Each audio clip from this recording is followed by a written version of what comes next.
السلام علیکم ورحمۃ اللہ وبرکاتہ۔ ان الحمد للہ والصلاۃ والسلام علی رسول اللہ، اشہد ان لا الہ الا اللہ وحدہ لا شریک لہ واشہد ان محمدا عبدہ ورسولہ، اما بعد۔ محترم ناظرین، روزے کے شرائط کیا ہے، آج کی ویڈیو میں انشاءاللہ آپ کے سامنے بتلاؤں گا۔ آپ کو بتلایا گیا تھا کہ رمضان کے روزے اداءً بھی فرض ہیں، فمن شہد منکم الشہر فلیصم، اور قضاءً بھی فرض ہیں، فمن کان منکم مریضا او علی سفر فعدۃ من ایام اخر۔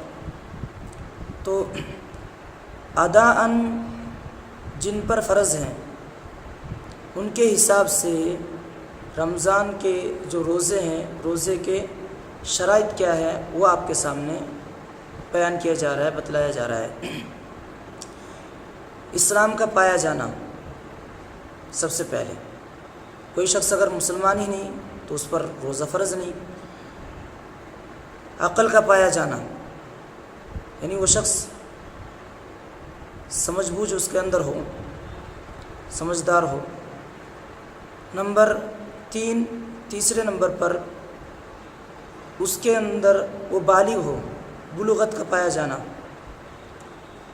بلوغت جیسے منی کا خارج ہو جانا، یا شرمگاہ میں بال کا اگنا، یا وہ شخص 15 سال، اپنی عمر کو 15 سال پار کر گیا، اس کی عمر 15 سال ہو گیا، تو ان تینوں باتوں میں سے کوئی پایا جائے تو تب پھر اس کے اوپر روزہ فرض ہو جاتا ہے، تو وہ بلوغت کو پہنچ جاتا ہے۔ اور بلوغت یہ شرط ہے تیسرے نمبر پر۔ تو سب سے پہلے کیا ہے؟ سب سے پہلے ہے اسلام، پھر عقل، پھر بلوغت، بالغ ہونا۔ اس کے بعد مقیم، مسافر پر فرض نہیں ہے روزہ، تو مقیم کا ہونا شرط ہے۔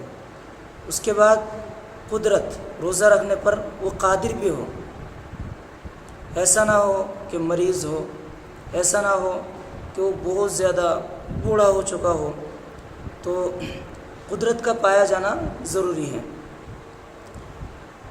اس کے بعد سب سے آخر میں موانع سے خالی ہونا، یعنی کوئی ایسی بات نہ پایا جانا جس سے روزہ رکھنا ساقط ہوتا ہو، جس سے روزہ، جن باتوں کے پائے جانے پر روزہ رکھنے کی ممانعت ہو، ان باتوں میں سے کوئی بات نہ پایا جائے، جیسے کہ حیض اور نفاس۔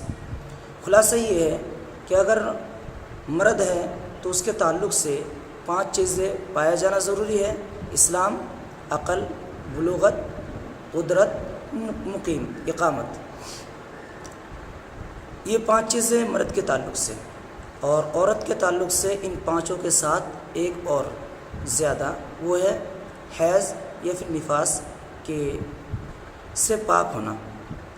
اللہ تعالی ہمیں قرآن اور سنت